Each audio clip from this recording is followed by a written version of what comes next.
Xavier pour animer donc cette émission. Bonsoir Jessie.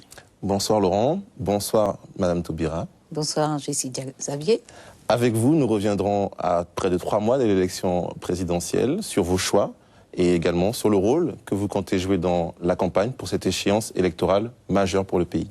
Nous débattrons aussi bien sûr de votre bilan au ministère de la Justice, que ce soit pour la France hexagonale et pour la Guyane. Nous évoquerons aussi les grands dossiers qui font l'actualité de la Guyane.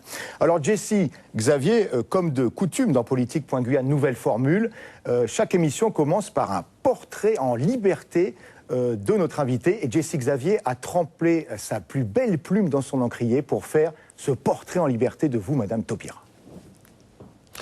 Bonsoir Madame Taubira une nouvelle fois. S'il est dit que la communication est essentiellement non-verbale, assurément, toute votre expression dit votre attachement pour l'engagement politique, votre goût pour le débat d'idées.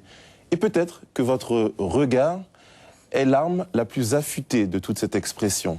Un regard pour aller à la rencontre, mais aussi parfois pour tenir à distance, un peu comme la garde d'un boxeur. Et là vient tout de suite cette question, eût-il été possible qu'un tel parcours politique soit construit sans que cela ne s'accompagne d'une carapace? Je parle de carapace, d'aucuns parleraient d'austérité. Car voilà, Christiane Taubira, vous êtes régulièrement dépeinte comme intransigeante, dure. Et pourtant, vous avez, dans votre parcours politique, essuyé des critiques encore beaucoup plus sévères. On le sait, régulièrement, il y a eu mention de la valse de vos collaborateurs pour justement illustrer cette prétendue dureté qui vous caractérise. Vous êtes en tous les cas une personnalité politique aguerrie. Vous avez été élu donc député de la première circonscription à la suite d'Élie Castor, un mandat que vous garderez près de 20 ans. Vous avez été l'auteur de rapports documentés, pas toujours suivis. Vous échouerez à conquérir des scrutins au niveau municipal comme au niveau régional, ce qui fera naître ce mythe local, je dirais, autour de vous, que l'on pourrait résumer par cette citation détournée, Taubira, loin des yeux, près du cœur. Vous serez également, bien entendu, l'auteur de lois qui ont été symboliques, de la loi Taubira à la loi sur le mariage pour tous.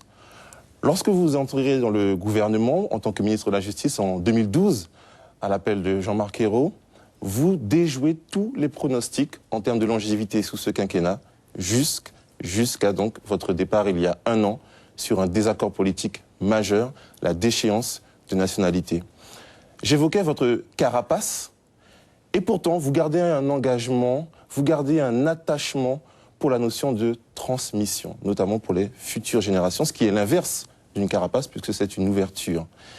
Et là, tout de suite, vient cette image, ce flambeau, la torche de résine, chère à Damas, qui renvoie à une autre notion, la responsabilité de génération, qui vous est chère, Christiane Taubira.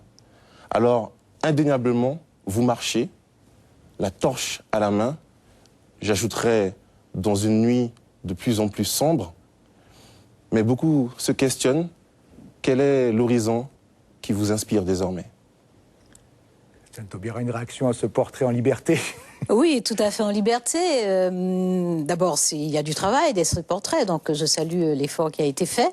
Sur la valse de mes collaborateurs, je demande des exemples très précis. Je note simplement que j'ai des collaborateurs qui sont revenus à plusieurs reprises travailler avec moi, ce qui est quand même une preuve de fidélité et de goût pour le travail effectivement exigeant. Je suis extrêmement exigeante. Je ne suis pas intransigeante, je suis extrêmement exigeante et je le suis infiniment plus vis-à-vis de moi-même que vis-à-vis de qui que ce soit.